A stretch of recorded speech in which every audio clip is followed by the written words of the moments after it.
Assalamualaikum warahmatullahi wabarakatuh. Salam guru penggerak.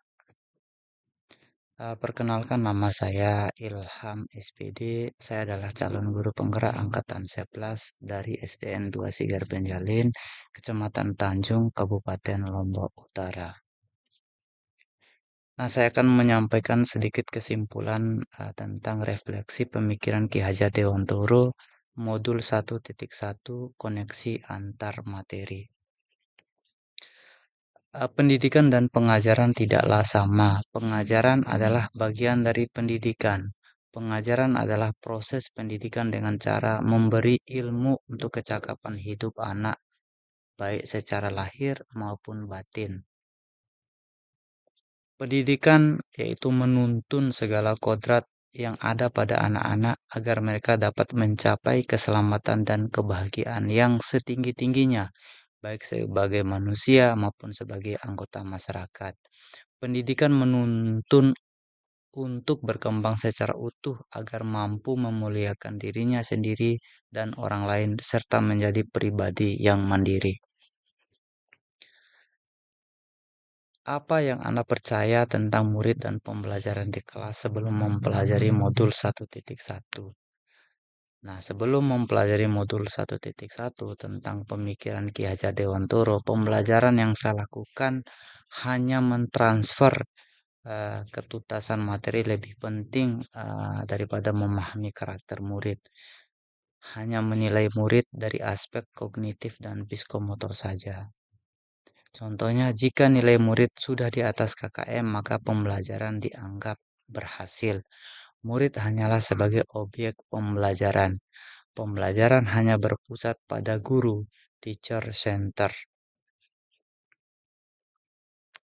Sebelum saya mempelajari modul 1.1 tentang pemikiran Ki Hajar Dewantoro, pembelajaran yang saya lakukan tidak mempedulikan murid apakah sudah benar-benar paham, karena apa yang saya ajarkan hanya mengejar ketercapaian dan ketuntasan materi.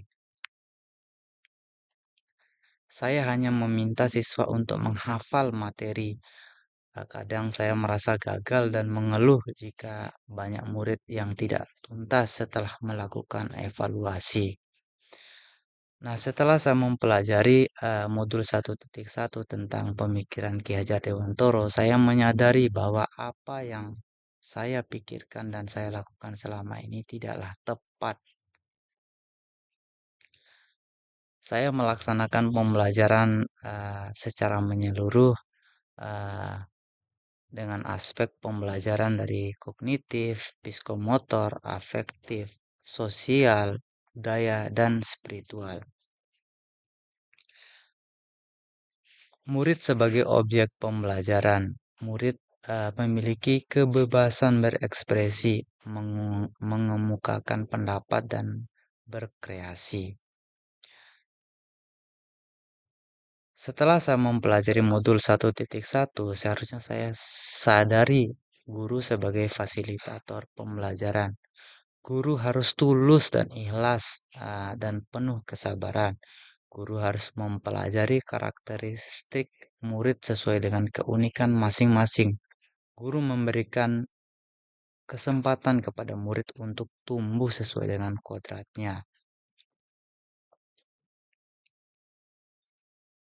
Yang dapat saya lakukan dalam penerapan pembelajaran di kelas antara lain yang pertama, merancang pembelajaran yang interaktif dan menyenangkan dengan melibatkan murid sesuai dengan student center. Menerapkan pembelajaran sesuai dengan abad 21 yaitu berpikir kritis, kreatif, komunikasi, dan kolaborasi. Kemudian yang terakhir berpegang teguh pada prinsip kemerdekaan.